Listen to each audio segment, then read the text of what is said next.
दोस्तों, घर की कंस्ट्रक्शन में अगर आपका ठेकेदार ये 4 गलतियां कर रहा है तो आपके घर में क्रैक्स भी आएंगे और आपकी घर की स्ट्रेंथ कमजोर भी होगी। तो चीज होती है जो सही तरीके का कॉलम होता है उसका जो नीचे के सरिये के एल होते हैं, मतलब जो हमारा सरिया खड़े होने वाला है, ठीक है, उसके जो एल होंगे नीचे वो 300 mm से छोटे नहीं होने चाहिए। मतलब 1 फुट तो वो होने चाहिए और चारों कोने पे वो जाने चाहिए। मतलब चारों कोने पे, मतलब दो सारों के बीच का डिस्टेंस बराबर होना चाहिए, तभी वो कॉलम सही है। बाकी यहां आप देखो, यहां जो कॉलम है उसके एल सब एक तरफ कर दिए।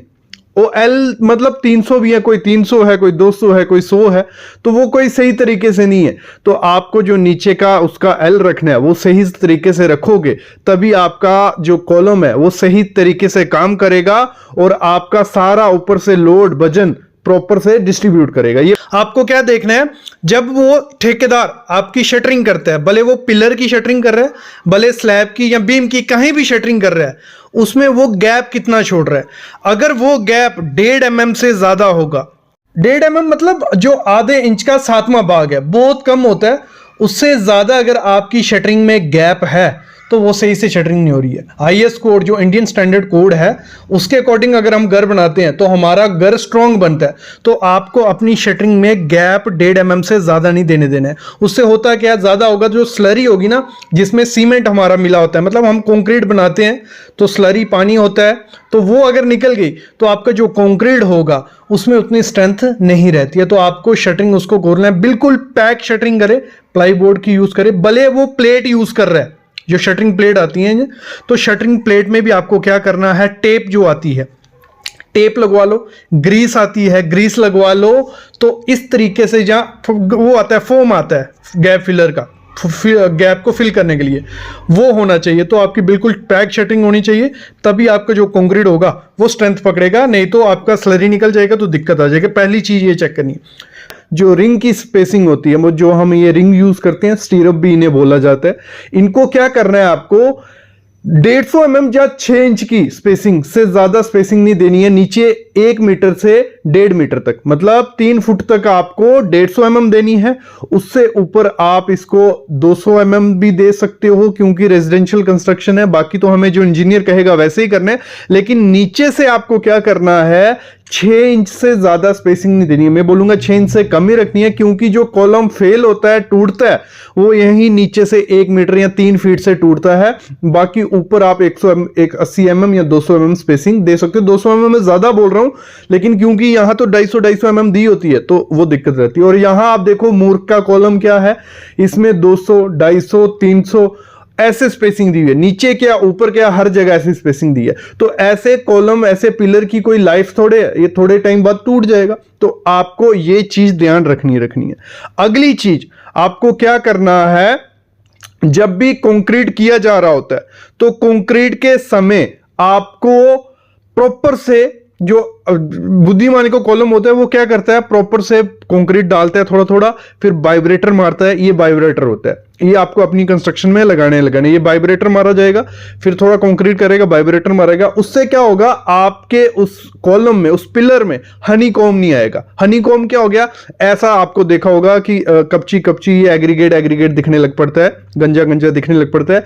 ये आपका कॉलम को मतलब कैंसर है उसका। ये अगर उसको ये हो गया ना, तो धीरे धीरे वहां का सरिया भी सट जाता है और धीरे धीरे वो पूरा कॉलम गिरने के चांसेस हो जाते हैं। तो आपको मूर्ख की तरह ऐसे नहीं करना है। मतलब ये डंडे से किया जा रहा है, मतलब कोई वाइब्रेटर उसको पता ही नहीं है, वो डंडे से कर रहा है, थोड़ा कंक्रीट डाल रहा है फिर डंडे से, तो उसमें ये हनीकॉम आएगा ही आएगा। जब ये हनीकॉम आ गया तो आपका कॉलम बर्बाद हो गया। तो ये चीज ध्यान रखना। अगली चीज जो बुद्धिमान अपने कॉलम में करता है, वो करता है जो स्टीरअप की हुक होती है। हुक क्या होगी, अभी ये हुक होती है स्टीरअप की, रिंग की आपकी ये हुक है, और यहां नहीं देते हैं। ये हुक को आपको देना है कम से कम 90 mm तो होनी चाहिए, ये 100 mm, मतलब 4 इंच तो होनी चाहिए। ये हुक का क्या काम है, यही हुक आपके पिलर को पकड़ के रखती है। 4 इंच रखो या 10D के हिसाब से रखो। 10D के हो गए, जितने डाया का आपका सरिया होगा 10x8 mm का सरिया है तो 80 mm ये हुक होनी चाहिए। और ये हुक जब आपको सरिये पे पहनानी है ये चारों तरफ जानी चाहिए, मतलब एक इस पे आई, एक इस पे आई, एक इस पे, एक इस पे, एक इस पे, ऐसे ही चारों तरफ घूमनी चाहिए। लेकिन मूर्ख क्या करता है, हुक तो देता ही नहीं है, हुक दे भी देगा सीधी दे देगा, भले वो 200 mm दे देगा उसको, क्योंकि सरिया बच रहा होगा, उसको कटिंग लेंथ नहीं आई होगी। तो आपको हुक प्रॉपर से देनी है, ऐसे मूर्ख की तरह सिर्फ नाम की हुक नहीं और एक ही जगह सब हुक आ गई तो आपका पिलर कहां से स्ट्रांग बनेगा। अगली चीज, जो बुद्धिमान होता है वो अपने कॉलम का कंक्रीट का ग्रेड उसको पता होता है कि इस पिलर में M25, M20 या M30 जाने वाला, M20 से नीचे नहीं जाना। और M20, 25, 30 ये क्या है, ये होते हैं ग्रेड। इन्हें हमें IS कोड ने बताया हुआ है कि आपको M25 में जैसे 1:1.5:3 ये M20 की हो गई, या 1:1:2 इस तरीके से कंक्रीट डालना है कि एक में सैंड, एक में सीमेंट, एक में सैंड और 3 में एग्रीगेट। इससे क्या होता है, हमारा कंक्रीट सही तरीके से बनता है। लेकिन मूर्ख क्या करता है अपने कॉलम में, वो क्या करता है, वो ठेकेदार पे या कॉन्ट्रैक्टर पे या मिस्त्री पे छोड़ देता है, जो रेशो वो बना रहा है, भले वो M15 है, M10 है, तो उस हिसाब से कंक्रीट बनाता है, डालता है, तो उसकी स्ट्रेंथ आपको नहीं मिलेगी। ये चार्ट भी सामने देख रहे हो, इस चार्ट में देख लो सब लिखा हुआ है, सैंड कितनी डलेगी ये वो 1 m³ में। अगली चीज, जो बुद्धिमान होता है ना, वो अपना कॉलम कैसे बनाता है, अच्छे से उसकी शटरिंग करते हैं। क्योंकि अच्छे से अगर शटरिंग नहीं की होगी ना, उसकी जो स्लरी होती है, जब हम कंक्रीट बनाते हैं ना, जो स्लरी होती है अगर वो निकल जाए ना किसी स्ट्रक्चर में से, कॉलम है जो भी है, तो स्लरी निकल गई मतलब सीमेंट निकल गया। जब सीमेंट उसमें से निकल गया तो पीछे क्या बचा, सैंड, एग्रीगेट, ये सरिया, तो वो थोड़े आपके पिलर के कॉलम को पकड़ के रखेगा। तो मूर्ख क्या करता है, शटरिंग इस तरीके से करता है कि उसका बस कंक्रीट जैसे तैसे पड़ा रहे, मतलब थोड़ा लीकेज भी होगा चलेगा, तो उसकी स्लरी निकल जाती है और बाद में बचता क्या है, कुछ नहीं, भूसा। और जब लोड पड़ता है वो कॉलम टूट जाता है। तो आपको शटरिंग ऐसी करनी है कि थोड़ी भी स्लरी बाहर नहीं निकलनी चाहिए। तो ये होता है मूर्ख और बुद्धिमान के कॉलम में। बुद्धिमान क्या करते हैं अपने कॉलम में, जब वो लैप देता है वो देखता है कि कहां लैप देना है। लैप एक तो हमें नीचे में नहीं देना है, मतलब आपके कॉलम में, आपके पिलर में लैप हमेशा बीच में आना चाहिए। लगा लो अगर उसकी 10 फुट हाइट है तो 5 फुट पे लैप आना चाहिए, वो भी आगे पीछे एक दूसरे से, मतलब एक जगह पे लैप नहीं आना चाहिए। आपको लैप आगे पीछे देना है, वहां फेल होने के चांसेस नहीं है। लैप क्या हो गया, जैसे एक सरिया खत्म हो गया, दूसरे सरिये को हम जोड़ते हैं ना, तो वो जोड़ना कितना है, वो होता है 50D। अभी वो कोई पूछेगा 50D क्या हो गया, जितने mm का सरिया है, जितना उसका डाया सरिया का, लगा लो आपका डाया सरिया का 20 mm, तो 50 × 20 1000 mm। तो आपका जो लैप चढ़ना चाहिए, एक दूसरे का जो जुड़ेगा सरिया एक दूसरे से, वो 1 मीटर मतलब 3 फुट तो होना ही होना चाहिए। तो 50D से कर लो आप, 50D से करना है प्रॉपर से लैप। मतलब मूर्ख क्या करता है अपने कॉलम में लैप में, वो क्या करता है एक ही जगह दे देता है, मतलब एक ही जगह सारे लैप आ रहे हैं। जब एक ही जगह सारे लैप आएंगे, जब लोड पड़ेगा तो वो कॉलम वहीं से टूटेगा, फेल होगा। वो लैप नीचे भी दे देता है, मतलब जहां से कॉलम शुरू होता है, जहां कॉलम खत्म होने वाला था, उसका जहां मन किया वहां लैप वो दे देगा, तो कॉलम फेल होगा ही होगा। तो लैप में बहुत ध्यान देना है। मूर्ख और बुद्धिमान क्या करता है अपने पिलर में, वो क्या करता है, कवर ब्लॉक देता है। कवर ब्लॉक क्या हो गया, अभी ये छोटा सा पीस आप देख रहे हो, ये प्लास्टिक के भी आते हैं, कंक्रीट के बनते हैं, मार्केट से मिल जाएगा। पिलर में आपको 50 mm 2 इंच का ये देना पड़ता है। 2 इंच का कवर ब्लॉक अगर दिया हुआ है तो आपका कॉलम का सरिया क्या होगा, बचा रहेगा, बाहर के मॉइस्चर से, पानी से, कंक्रीट के अंदर रहेगा वो, क्योंकि 2 इंच हमने चारों तरफ उसको डाला था। जब उसको डाला है तो कंक्रीट के अंदर पानी जा नहीं सकता। तो मूर्ख क्या करता है, वो कॉलम कवर ब्लॉक देता ही नहीं है, मतलब उसको कवर ब्लॉक का कोई आइडिया ही नहीं है। वो उसका सरिया एक तरफ 1 इंच जगह बची है, दूसरी जगह 4 इंच जगह बची है, एक जगह 1.5 इंच बची है, तो वो क्या होगा, एक्सपोजर होगा। मतलब पानी उसमें एक सरिये को भी पानी टच हो गया ना, पूरा स्ट्रक्चर खराब हो जाता है, वो पूरे जगह क्रोजन लगाता जाता है। तो आपको अपने पिलर या कॉलम में कवर ब्लॉक देना ही है बुद्धिमान की तरह। अगला, बुद्धिमान क्या करता है अपने कॉलम को बनाते हुए, वो क्या करता है, जैसे ही मतलब हम शटरिंग खोल सकते हैं पिलर की 20 घंटे बाद, एक दिन के बाद खोल देते हैं, 24 घंटे पकड़ लो, 24 घंटे बाद हमने पिलर खोला, वो उसकी क्यूरिंग करना स्टार्ट कर देते हैं, तराई करना स्टार्ट कर देते हैं, और तराई करते हैं, अच्छे से तराई करते हैं, उसको अपना पूरा जो बेड हैजन आते हैं, ये बोरी आती है, ये बोरी लपेट देता है, पानी मारता रहता है, 10 दिन तक उसको पानी मारता है, तो उसकी जो स्ट्रेंथ होती है वो डबल हो जाती है। लेकिन मूर्ख क्या करता है, जैसे पिलर खुला, एक बार पानी मारा, फिर शाम को उसको याद आएगा कि नहीं पानी मारना है इसको, फिर उसने शाम को पानी मार दिया, और वो 10 दिन की क्या 3-4 दिन मारेगा, हो गया। जो आपने उसमें सीमेंट सैंड अच्छे से यूज की थी ना, वो बर्बाद है। क्योंकि अगर आप किसी कॉलम पिलर की अगर 10 दिन तराई नहीं करते, 10 दिन तराई नहीं की ना, उसकी शक्ति, उसकी स्ट्रेंथ आधी हो जाती है। तो आपको तराई करनी है एक किसकी तरह, बुद्धिमान की तरह। अगला बुद्धिमान क्या करता है, जब भी कॉलम पिलर बनाया जा रहा होता है, जैसे उसने एक पिलर एक साथ तो भरा नहीं हमने, आधा पिलर भरा, जहां आधा पिलर वहां शेयर की देता है। शेयर की क्या हो गई, शेयर की ऐसी होती है, देखो मतलब बीच पिलर के बीच में एक गड्ढा सा कर देते हैं, ठीक है। ये गड्ढा आप 6 बाई 6 इंच का कर देना, ठीक है, 6 बाई 6 इंच का गड्ढा रहेगा। ये शेयर की होती है। जब अगला इसमें कंक्रीट डाला जाएगा, माल डाला जाएगा, तो वो अच्छे से एक दूसरे को पकड़ लेगा। तो वो होता है सही बुद्धिमान तरीके से पिलर बनाना। लेकिन जो मूर्ख होता है वो क्या करता है, सीधा सीधा सीधा सरफेस छोड़ देता है। जब अगला पिलर आप डालोगे, जब अगला कंक्रीट डालोगे, तो एक दूसरे के बीच में उसमें गैप रहता ही रहता है, वो प्रॉपर से कंक्रीट नहीं हुआ, और जब लोड पड़ेगा वो वहीं से फेल हो जाएगा। तो आपको अपने पिलर में शेयर की देनी ही देनी है। अगला चीज क्या होता है, जब भी आपको पिलर भरना है, आपको एक ही दिन में, मतलब ऐसे तो उसने क्या कहा है आईएस कोड ने कि 1.5 मीटर या 2 मीटर तक भरो, उससे ज्यादा नहीं। तो पॉसिबल नहीं होता है साइड पे। तो आप क्या करना है, 7 फुट या 2100 mm तक का फर्मा बन जाता है, क्योंकि प्लाई उतने की आती है हमारी, उतना भरो। फिर अगली लिफ्ट में ये नहीं कि 3 मीटर एक साथ या 10 फुट एक साथ कॉल पिलर भर दोगे, तो वो फेल होता है। तो आपको मतलब थोड़ा थोड़ा कॉल पिलर बने और उसमें शेयर की देनी ही देनी है। अगला क्या करता है, जो बुद्धिमान होता है वो अपने कॉलम का, अपने पिलर का डिजाइन करवाता है किसी सर्टिफाइड स्ट्रक्चरल इंजीनियर से। सर्टिफाइड स्ट्रक्चर इंजीनियर का आपको पता करना है कि आपके एरिया में सर्टिफाइड कौन है। ऐसे कोई भी डिजाइन बना देगा, मैं भी दे दूंगा, या आपका ठेकेदार मिस्त्री दे देगा। मूर्ख क्या करता है, ठेकेदार मिस्त्री पे छोड़ देता है। या पुरानी कोई घर की कंस्ट्रक्शन होती है 2 मंजिल की, वहां से देख के आता है कि इस पिलर में उसने 16 mm का सरिया डाला है, वो भी पैसा डाल देता है। ऐसा नहीं करना है, आपको किसी स्ट्रक्चरल इंजीनियर से, वो भी सर्टिफाइड स्ट्रक्चरल इंजीनियर से राय लेनी है कि इस 2 मंजिल के कॉलम में कितना सरिया आएगा, 10 mm का आएगा या 20 mm का या 25 mm का। तो उससे वो बनवाना है, वो बुद्धिमानती होती है। नहीं तो ऐसे मूर्ख की तरह कहीं से भी लेके आ गए और डाल दिया, वो फेल होना ही होना है।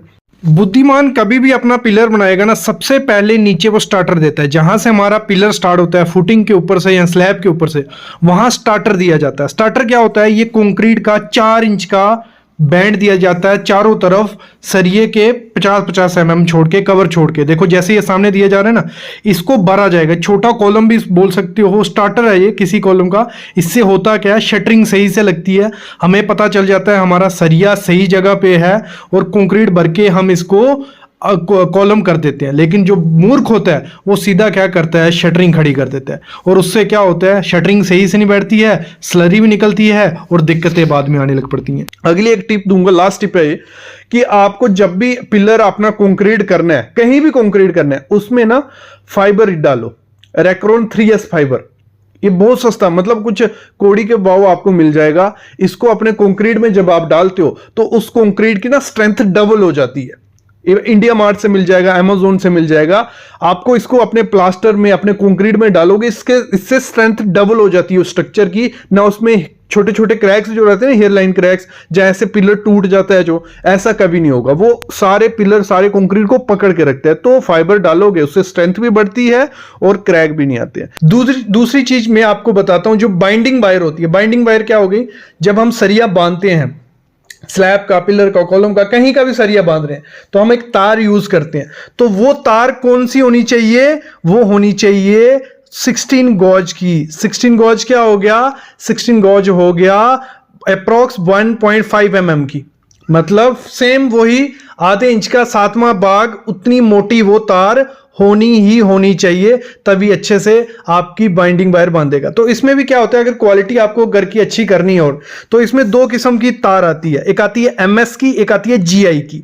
MS की कौन सी होगी, जो काली सी हम लोग यूज करते हैं, वो क्या करते हैं ठेकेदार, पतली से पतली लाते हैं और एक ही बाइंडिंग वायर यूज करते हैं, 8 mm का सरिया हो जहां 20 mm का सरिया हो, तो डबल बाइंडिंग वायर यूज करवानी है, अच्छे से बंधवाना है, और पॉसिबल हो GI की वायर यूज करो। अभी GI की वायर क्या होगी, GI की वायर कुछ ऐसी दिखती है, सिल्वर कलर की, गैल्वेनाइज्ड आयरन की होती है, इसमें क्रोजन नहीं लगती है। अगर ये तार बांधोगे आप अपने सरिये में तो वो तार सड़ेगी नहीं, लेकिन अगर हम क्या करते हैं MS की तार बांधते हैं तो वो थोड़े टाइम बाद क्या होता है, सड़ने लग पड़ती है और हमारा सरिया खुला छूट जाता है कंक्रीट के अंदर ही, ठीक है। तो उससे रिस्क बढ़ते हैं, अगर फ्यूचर में अटकेगी या कुछ आया तो सलिया लूज होगा तो गिरने के चांसेस हो जाते हैं। तो आपको क्या करना है, 16 गॉज याद रखना है, 16 गॉज की आपकी वायर होनी चाहिए, 1.5 mm, ये हो गई, इतने होगी, लेकिन कम से कम कितनी होनी चाहिए, 20 गॉज की, 20 गॉज से ज्यादा नहीं होना। ये पढ़ लेना जो बंडल यूज करोगे। और ये होता कितना है, देखो 1 मीट्रिक टन पे ना, मतलब 1000 kg पे 10 kg वायर लगती है। कितनी, 1000 kg सरिया बांधेंगे तो हमारी 10 kg वायर लगी रही। 1000 kg क्विंटल में, तो क्विंटल के हिसाब से आप देख लो, 10 क्विंटल सरिया बांधोगे तो 10 किलो वायर आपको लगने वाली है। ये चीज भी ध्यान रखना। अगली चीज क्या होती है, जब भी हम छत का कंक्रीट करते हैं या पिलर का करते हैं तो कुछ आपने देखा होगा ना, तो ऐसे ये बनके निकलने लग पड़ते हैं, ऊपर से पपड़ी बनके निकलने लग पड़ती है कंक्रीट की। तो ये क्या होता है, इस प्रोसेस को स्केलिंग बोला जाता है।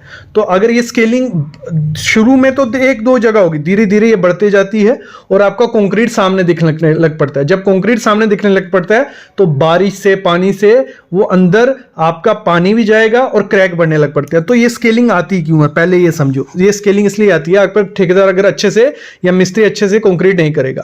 अगर हम स्लैब की एग्जांपल लेते हैं, जब स्लैब का कंक्रीट होता है ना, तो उसमें जो कंक्रीट आपको बनाना है उसमें कभी भी ज्यादा पानी नहीं होगा। अगर ज्यादा पानी कंक्रीट में हो जाए तब भी स्केलिंग होने के चांसेस हो जाती हैं, ऐसी पपड़ी बन के निकलने के चांसेस होते हैं। एक रीजन ये हो गया। दूसरा रीजन होता है, जैसे कंक्रीट हो रहा है और एक मिस्त्री जैसे कंक्रीट पड़ रहा है, वाइब्रेटर मार के फिनिश करते जा रहा है, जल्दी जल्दी फिनिशिंग जल्दी जल्दी कर दोगे, ओवर फिनिश, तो तब भी क्या होता है, ये स्केलिंग हो जाती है। तो फिर मैं आप सोल्यूशन बताता हूं क्या करना है, ठीक है। ओवर फिनिश भी आपको नहीं करना है। अगली चीज होती है, जब कंक्रीट आपका डल जाता है, अगर आप तराई नहीं करते हो, 10 से 12 दिन आप क्यूरिंग नहीं करते हो, तो तब भी ये स्केलिंग हो जाती है। 3-4 रीजन होते हैं। एक रीजन और होता है फ्रीजिंग और थॉइंग से। ये क्या होता है, हमारा कंक्रीट डल जाता है, जिस एरिया में ज्यादा ठंड होती है वहां पे जो कंक्रीट के अंदर पानी होता है वो फ्रीज हो जाता है, रात को मतलब जम जाता है, और सुबह जब वो रिलीज हो जाता है, मतलब पिघल जाता है, तो वहां से क्रैक क्रिएट होता है और वहां भी ये हो जाता है।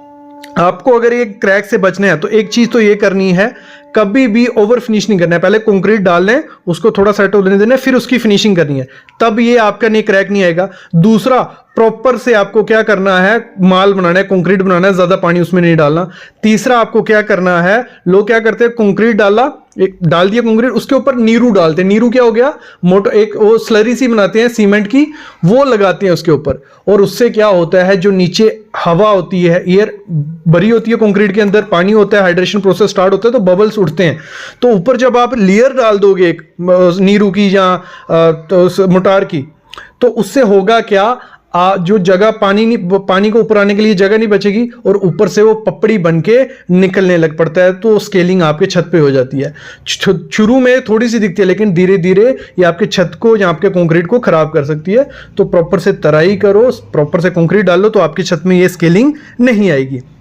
अगली चीज क्या कर देते हैं ठेकेदार, जब कंडक्ट पाइप डाली जाती है, कंडक्ट पाइप क्या होगी, जो छत पे हम पाइप्स डालते हैं, तो वो पाइप डाली होती है जब, तो आपको क्या करना है, वो पाइप जहां आपका फिनिश लेवल है, मतलब छेंज की स्लैब है ना, तो आपकी जो पाइप छेंज की पूरी है, ऊपर से नीचे आपकी 1 इंच नीचे पाइप होनी चाहिए, कम से कम 1 इंच। मतलब जो आपकी पाइप डलेगी उसके ऊपर कम से कम 25 mm जगह बचनी चाहिए, तभी आपके स्लैब पे क्रैक्स नहीं आएगी। जैसे ये सामने आप देख रहे हो, ये क्या हुआ है, जो कंडक्ट पाइप्स थी, जो इलेक्ट्रिक के लिए हम पाइप डालते हैं ना छत पे, वो कवर 10 से 15 mm था, तो उससे क्या होगा, क्रैक्स डेवलप हो जाते हैं। ये बहुत बड़ी गलती होती है, बहुत जगह हो जाती है कि कवर सही से नहीं दिया जाता है, तो ये हो जाता है। तो आपको कम से कम 18 से 25 mm जगह रखनी चाहिए ऊपर, तभी आपकी स्लैब में क्रैक्स नहीं आएंगे। अगली चीज गलती क्या कर देते हैं लोग, सरिया जो छत पे छोड़ देते हैं कि फ्यूचर में हम एक्सटेंशन करेंगे, दूसरी स्टोरेज रहेंगे, तो वो सरिया छोड़ देते हैं। जो वो सरिया होता है ना, उसको मतलब एक्सपोज रहता है, वो ऐसे ही पड़ा हुआ है, तो धीरे धीरे वो खराब हो जाती है। जो उसकी रिब्स होती है ना, रिब्स क्या हो गए, सरिये के चारों तरफ आपने देखा एक ऑफसेट निकले होते हैं, वर्टिकल भी हॉरिजॉन्टल भी, वो रिब्स ना थोड़े टाइम बाद खराब होने लग पड़ते हैं। और जब वो सरिया जो पड़ा रहेगा, जो वहां से सरिये का गैप होता है, वहां से अंदर पानी भी जा सकता है। तो आपको करना क्या है, छत पे उसको भले कंक्रीट, कच्चा कंक्रीट कर लो M10 ग्रेड का, या आप उसमें ऐसा ब्रिक वर्क कर लो, ये ब्रिक वर्क किया हुआ है, तो इससे क्या होगा, आपका सरिया सेव रहेगा ना, वो उसको क्रोजन लगेगी। जब फ्यूचर में लैप करोगे वो सही से कंक्रीट में बॉन्ड बनाएगा। नहीं तो होता क्या है, वो सरिया ऐसे ही पड़ा रहता है, क्रोजन भी लग जाती है और सही से बॉन्ड भी नहीं बनती है, तो दिक्कत आपको आएगी। तो ये 5 से 6 चीजें थी जो आपके घर की कंस्ट्रक्शन के दौरान आपको ध्यान देनी है। ऐसी वीडियोस मैं आपके लिए लाता रहूंगा, बस आप चैनल को सब्सक्राइब करके रखना और बेल आइकन दबा के रखना। और हाउस कंस्ट्रक्शन के रिलेटेड कोई भी क्वेरी है तो आप कमेंट करो, व्हाट्सएप करो, टेलीग्राम करो, और कंसल्टेशन फी है, कॉल भी आप कर सकते हो, छोटी सी फी आपसे लेते हैं, जिसमें कोई भी क्वेश्चन होगा वो आपका क्लियर कर देंगे।